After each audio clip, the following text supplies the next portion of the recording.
ईरानी cluster बम ने Israel को हिला कर रख दिया। आयरन डोम भी बेबस। अमेरिका की बड़ी तशवीश, हकीकत सामने आ गई। अस्सलाम वालेकुम दोस्तों, मैं हूं आपका होस्ट उमर फारूक और आप देख रहे हैं मेरा digital channel Umar Farooq official. आपसे गुजारिश है कि यूट्यूब पे ये चैनल सब्सक्राइब कर लीजिए। नाज़रीन, आप हमें टिकटॉक, इंस्टाग्राम, फेसबुक और व्हाट्सएप पे भी फॉलो कर सकते हैं। नाज़रीन, आज की वीडियो में मैं बात करने वाला हूं एक ऐसे हथियार की जिसने इसराइल के आयरन डोम, एरो, ड्यूडर स्लिंग सिस्टम को भी चकमा दे दिया है।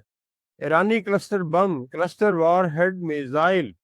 नाज़रीन, एक मिसाइल में 50 से 80 छोटे बम फिजा में फटते हैं, बिखर जाते हैं और जमीन पर बारिश की तरह गिरकर तबाही मचाते हैं।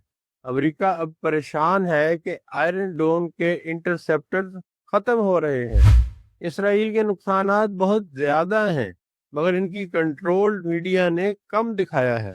ईरानी दावों की हकीकत इनकी खुद जारी करदा वीडियो से सामने आई है। तो चले तफसील से समझते हैं, लेकिन वीडियो आखिर तक देखिएगा। आज मैं आपको बहुत कुछ बताने वाला हूँ। दोस्तों, आम मिसाइल एक पॉइंट पर हमला करता है, मगर क्लस्टर वॉर हेड मिसाइल फिजा में 5 से 10 किलोमीटर ऊपर फट जाता है। नाजरीन, एक और स्मैशर 4 मिसाइल में 80 तक, जबकि एक क्लस्टर बम में 24 से 50 तक छोटे बम होते हैं। ये छोटे बम अलग होकर 7 से 8 मील, तकरीबन 12-13 किलोमीटर के इलाके में फैल जाते हैं। हर बम चंद किलो धमाका करता है और आप ये समझ लें, जरा अंदाजा लगाने की कोशिश करें, 70 धमाके जब एक साथ होते हैं तो फिर क्या तबाही मचती होगी।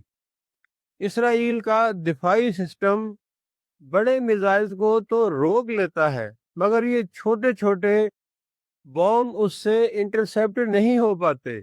यही वजह है कि ईरान ने ये हथियार इस्तेमाल करके आयरन डोम को चकमा दे दिया है। और अब हम बात करते हैं ताज़ा तरीन हमलों की। रवां माह में ईरान ने लारजानी के कत्ल का बदला लेते हुए कोर्शमर मिसाइल इस्तेमाल किए। जब 70 से 80 छोटे बम या छोटे मिसाइल, आप समझ लें, एक इलाके में फटते हैं तो फिर वो एक बहुत बड़ी तबाही लेके आते हैं। नाज़रीन, तेल अबीब का सेवंदर ट्रेन स्टेशन मुकम्मल तौर पर बंद करना पड़ा। 7-8 मील के इलाके में इमारतें, गाड़ियां, पार्क्स, कार वॉश और तमाम जगहों पर एक साथ धमाके हुए। इन मिसाइल्स की उड़ान, टारगेटिंग और गिरने की ईरानी वीडियोस में ये मनाजिर साफ दिखाए गए हैं। नाजरीन, CNN, राइटर या इसराइली मीडिया ने कम दिखाया है, मगर हेरल्ड्स और न्यूयॉर्क टाइम्स ने तस्दीक कर दी है कि नुकसान बहुत ज्यादा हुआ है। अब तक 22 से ज्यादा क्लस्टर मिसाइल इसराइल पर गिर चुके हैं। अमेरिका ने भी खदशा जाहिर किया है कि इसराइल के पास इंटरसेप्टर्स तेजी से खत्म हो रहे हैं। मिसाइल रोकने के लिए दर्जनों इंटरसेप्टर इस्तेमाल होते हैं। अमेरिकी हुकाम ने वार्निंग दी है कि अगर यही सिलसिला जारी रहा तो दिफाई सिस्टम बेबस हो जाएगा। इसराइली फौज का एतराफ है कि आधे से ज्यादा ईरानी मिसाइल अब क्लस्टर वॉर हेड वाले हैं। नाजरीन, पिछले जून 2025 की जंग में भी ईरान ने ये हरबा इस्तेमाल किया था, मगर अब तादाद और शिद्दत बहुत ज्यादा है। बैनुल-अक़वामी सतह पर मॉन्टीनस क्लस्टर मुतनाज़ हैं।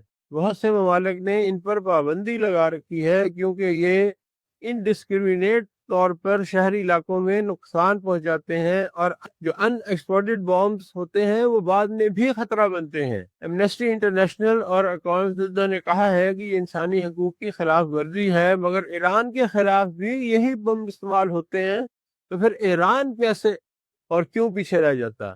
ईरान का मौक़िफ़ है कि इसराइल के हमलों का जवाब है। हकीकत यह है कि ईरानी वीडियोस और आज़ाद ज़राए ने सब कुछ सामने अज़र मिन शम्स कर दिया है। कंट्रोल मीडिया चाहे कितना कम दिखाए, सोशल मीडिया और इंटरनेशनल रिपोर्ट्स ने हकीकत छुपने नहीं दी। तो दोस्तों, ये था ईरानी क्लस्टर बम का मुकम्मल तजिया, जो कि इसराइल के लिए बहुत बड़ा खतरा बन चुका है। अमेरिका परेशान, आयरन डोम बेबस और नुकसानात सामने आ रहे हैं।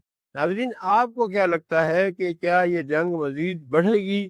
اپنی رائے اور اپنا خیال کمنٹ سیکشن میں ضرور بتائیں۔ اگر ویڈیو پسند آئی ہو تو اس کو اپنے احباب کے ساتھ زیادہ سے زیادہ شیئر کریں، چینل کو سبسکرائب کریں، بیل آئیکن بھی دبا دیں تاکہ اگلی اپڈیٹ آپ تک فوراً پہنچے۔